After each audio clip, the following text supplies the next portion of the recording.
बिस्मिल्लाहिर्रहमानिर्रहीम। अस्सलामुअलैकुम। नाज़रीन कराम, नई वीडियो में आपको खुश आमदीद कहते हैं। खौफनाक तसादुम के सायरन बज चुके हैं और सिर्फ chief justice of Pakistan justice Umar Ata Bandial ही नहीं, सुप्रीम कोर्ट के 6 जजेस फारिग किए जाने के हवाले से बहुत बड़ी खबर है। अब तक की इसे अगर सबसे बड़ी खबर कहा जाए तो ये कहना गलत नहीं होगा। और पाकिस्तान की सुप्रीम कोर्ट के हाजिर सर्विस 6 जज साहिबान के लिए क्या मसाइल इस वक्त पैदा होने जा रहे हैं, उन्हें किस तरह से रिप्लेस किया जाएगा, ये सब कुछ सिर्फ इसलिए किया जाएगा क्योंकि वो जस्टिस उमरता बंदयाल के साथ खड़े से। इस हवाले से कुछ चीज़ें हैं जो आपके सामने रखनी है और कुछ मामलात बड़े अहम हैं। फिर जो खौफनाक तसादुम है, एक जानिब तो ये तैयारियां मुकम्मल कर ली गई हैं, इन तैयारियों के हवाले से कुछ तफसीलात हैं और इन जजेस को रिप्लेस करके किन लोगों को लाया जा सकता है, ये क्या केस है, ये किस तरह से मुमकिन होगा, इसकी पॉसिबिलिटीज़ क्या हैं, क्योंकि इसकी पॉसिबिलिटीज़ लीगली और कॉन्स्टिट्यूशनली इस वक्त तैयार कर ली गई हैं। ये बड़ी एक्सक्लूसिव डिटेल्स हैं। जबकि दूसरी जानिब chief justice of Pakistan उमरता Bandial भी तैयार हैं और हुकूमत को आने वाले दिनों में क्या धचका मिल सकता है, इस हवाले से चीफ जस्टिस ऑफ पाकिस्तान क्या सोच रहे हैं, चीफ जस्टिस ने इस वक्त क्या तैयारी कर रखी है, ये भी इस वीडियो में मैं आपके साथ शेयर करूँगा। नाज़रीन कराम, इस वक्त स्टेट की सारी मशीनरी एक जानिब तो इमरान खान के लिए मुश्किलात पैदा कर रही है, इमरान खान को माइनस करना असल मकसूद है। जबकि इमरान खान की इस सूरत हाल में अगर कोई वाहिद उम्मीद या कोई वाहिद सहारा है तो वो पाकिस्तान की जुडिशरी है, जहां से उन्हें रिलीफ मिल रहा है। सुप्रीम कोर्ट में आपको पता है कि बड़ी क्लियर डिवाइड है। फिर इमरान खान की दूसरी ताकत उनके वकला हैं, क्योंकि काला कोर्ट जब से मैदान में आया है, इमरान खान की ज़मान पार्क की रौनकें बहाल करने का प्रोसेस शुरू हुआ है। वकला जिस तरह से आइन और कानून की खातिर इमरान खान के साथ यकजुबां हुए, इमरान खान के साथ इकट्ठे हुए, तो ये चीज़ें बड़ा डिसाइसिव रोल प्ले कर रही हैं। आप देखें कि इमरान खान को जब अरेस्ट किया गया, 9 मई के अफसोसनाक वाक़यात हुए, उस वक़्त भी चीफ जस्टिस ऑफ पाकिस्तान ने एक बड़ा क्राइसिस पाकिस्तान में ख़त्म करवाया। नाज़रीन कराम, इस वक्त सुप्रीम कोर्ट में बहुत से मामलात चल रहे हैं। एक जानिब supreme court practice and procedure bill का केस चल रहा है, फिर रिव्यू एंड जजमेंट बिल पर फैसला इस वक्त महफूज है, फिर जस्टिस काजी फायज ईसा के ख़िलाफ़ जो रेफरेंस था उस पर हुकूमत के क्यूरेटिव रिव्यू पर चीफ जस्टिस ने चैम्बर में समाअत की, वो फ़ैसला भी महफूज है। 14 जुलाई को इलेक्शन कमीशन ने और इस हुकूमत ने इंतखाबात करवाने थे मगर नहीं करवाए। जुडिशल ऑर्डर अपनी जगह मौजूद है, उस पर इलेक्शन कमीशन की नज़र सानी की दरख्वास्त पर फैसला महफूज है। फिर सुप्रीम कोर्ट का जो डंडा चलना है उसमें ये सारे के सारे फारिग होने हैं, ये चीज़ें भी अपनी जगह हैं। तो चीफ जस्टिस की तरकिश में बहुत से ऐसे तीर हैं जिनसे इस वक्त बहुत से लोग खौफजदा हैं। फिर एक ख़बर यह भी है कि जस्टिस काजी फायज ईसा की तैनाती का नोटिफिकेशन, इससे पहले दीगर सुप्रीम कोर्ट के चीफ जस्टिस साहिबान का नोटिफिकेशन अमूमन 10-12 दिन पहले आता था, मगर जस्टिस काजी फायज ईसा का नोटिफिकेशन 88 दिन पहले आया।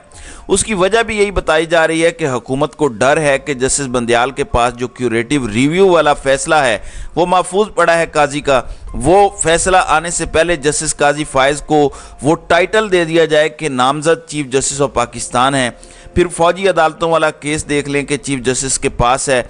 अब सुप्रीम कोर्ट ऑफ पाकिस्तान में सिर्फ एक मसला है कि उनके साथ मामलात क्यों नहीं ख़राब हो रहे। वो इसलिए नहीं हो रहे और चीफ जस्टिस इसलिए डटे हुए हैं क्योंकि 15 जजेस में से मेजॉरिटी चीफ जस्टिस के पास है, यानी एक जानिब 8 जजेस जबकि दूसरी जानिब 7 जजेस हैं।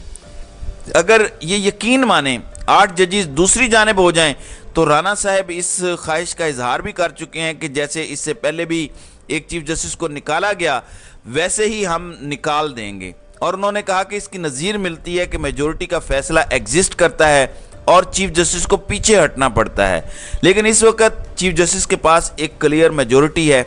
अब 16 सितंबर को चीफ जस्टिस रिटायर हो रहे हैं, लेकिन यहाँ से कहानी एक पलटा खाती है। क्या चीफ जस्टिस के जाने से मामला ठीक हो जाएंगे? क्या सुप्रीम कोर्ट में दूसरे जज साहिबान नहीं हैं? क्या दीगर जजेस ने मुस्तकबिल में चीफ जस्टिस नहीं बनना?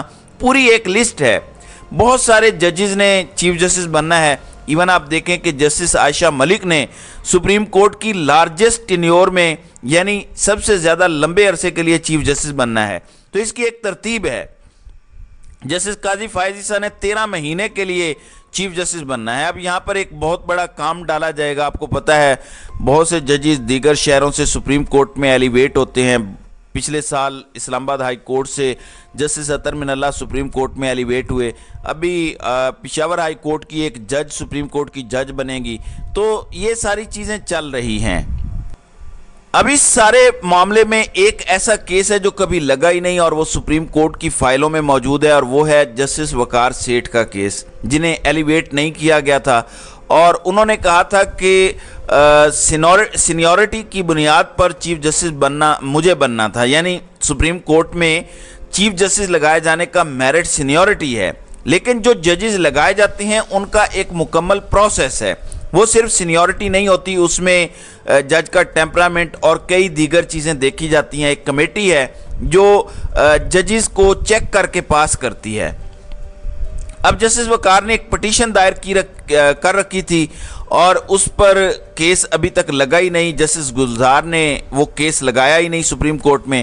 اب وہ پٹیشن موجود ہے، وہ پٹیشن دوبارہ لگوا کر اور سپریم کورٹ کے ریکارڈ سے نکلوا کر سارے کے سارے معاملات کر کے انہیں منطقی انجام تک پہنچا کر بہت کچھ کیا جا سکتا ہے۔ اب جسٹس منیب اختر اس کا شکار ہو سکتے ہیں، یہ چوتھے نمبر سے آئے ہیں تو انہیں ہٹا دیا جائے گا۔ پھر جسٹس عائشہ ملک پر بھی یہی بات کی جا رہی ہے، تو یہ ایک پورا پلان ہے اور اس پر کنسرن بھی ریز کیے جا چکے ہیں۔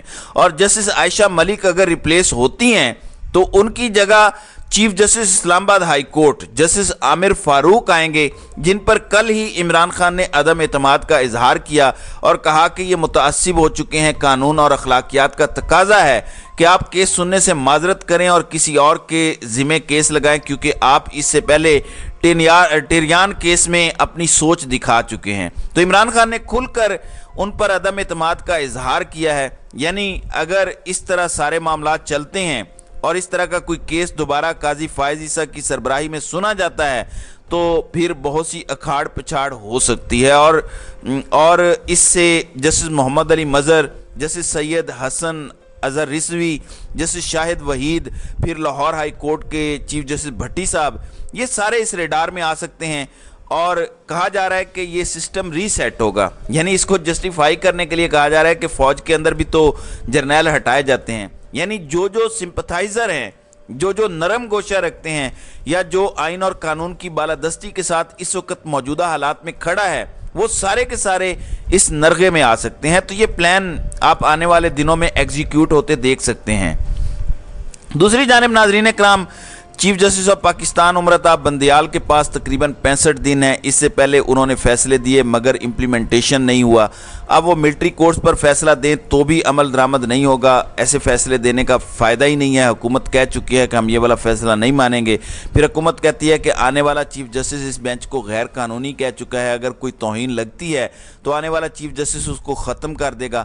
اب چیف جسٹس آف پاکستان نے کچھ لوگوں سے ملاقات کی، انہوں نے کچھ چیزیں واضح کی حکومت کے حوالے سے۔ انہوں نے کہا کہ کچھ فیصلے میں نے بھی لکھ رکھے ہیں، آنے والے دنوں میں آپ کو بتا سکتا ہوں کہ حکومت کی منجی ٹھک سکتی ہے۔ حکومت کے لیے روڈ اتنی آسانی سے خالی نہیں کی جائے گی کہ یہ سارے معاملات وہ کر لیں۔ چیف جسٹس نے کہا کہ 8 ججز آئین کے مطابق کام کر رہے ہیں، جبکہ 7 ججز سیاست کر رہے ہیں اور طاقتوروں کے اشارے پر ناچ رہے ہیں، اور انہوں نے کلیئر کیا کہ 8 ایک سائڈ پر اور 7 ایک سائڈ پر ہیں۔ جسٹس مظاہر علی اکبر نقوی کے حوالے سے انہوں نے کہا کہ وہ بالکل اپ رائٹ جج ہیں، اور یہ ریفرنس میں نے قاضی فائز عیسیٰ اور سردار طارق مسعود کو دیا تو اس سے کچھ وہ نکال کر دکھائیں۔ طاقتوروں کے پریشر کے حوالے سے انہوں نے کہا کہ میں آپ کو بتا بھی نہیں سکتا کہ کتنا پریشر ہے۔ اسلام آباد ہائی کورٹ کے ججز بھی مجھ سے ملے اور انہوں نے کہا کہ ہم پر اتنا پریشر ہے، تو میں نے انہیں کہا کہ ڈٹے رہیں، آئین اور قانون کے مطابق کام کریں۔ تو یہ ساری چیزیں اس وقت چل رہی ہیں۔ یہ منصوبہ ہے 6 ججز کے خلاف جو حکومت نے اور طاقتوروں نے بنا رکھا ہے کہ کسی بھی طریقے سے انہیں ہٹا کر اپنے مقاصد، جو مذموم مقاصد ہیں، انہیں پورا کیا جائے۔ تو ناظرین کرام، آپ کی اس ویڈیو کے حوالے سے کیا رائے ہے؟ آپ اپنی رائے کا اظہار کامنٹ سیکشن میں ضرور کیجیے گا۔